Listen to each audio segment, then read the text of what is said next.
இந்த Russia Ukraine போரை வந்து ஒரு முடிவு கொண்டு வரதுக்கு ஒரு மீட்டிங் நடத்துறாங்க. அதாவது இந்த சவுதி அரேபியாவுல ஜெட்டான்னு சொல்லிட்டு ஒரு ஊர்ல ஒரு மீட்டிங் நடத்துனாங்க ஒரு ஹால்ல.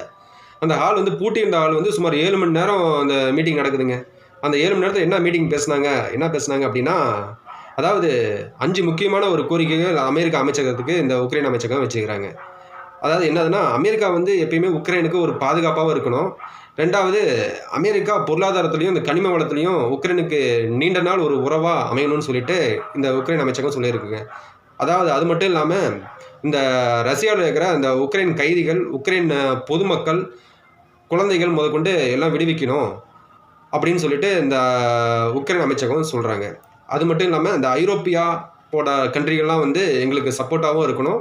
அவங்களுடைய ஒத்துழைப்பும் எங்களுக்கு தேவைப்படுது. இதுக்கு தான்பா அவர்ட்ட வந்து கூப்பிட்டு சமாதானம் பேசலாம்னு சொல்லிட்டு ஜெலன்ஸ்கிய கூப்பிட்டோம்.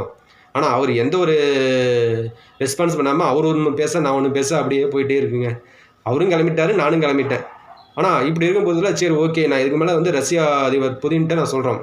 அதாவது இந்த 30 நாளுக்கு போர் நிறுத்தத்துக்கு உண்டான ஒப்புதலும் வாங்கி தரோம். அவர் கண்டிப்பா ஒத்துக்குவார்ன்னு நான் நம்புறேன்.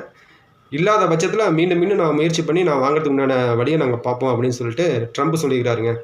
எப்படியோ ஒண்ணு இந்த போர் வந்து ஒரு வகையில நின்னா சரிங்க.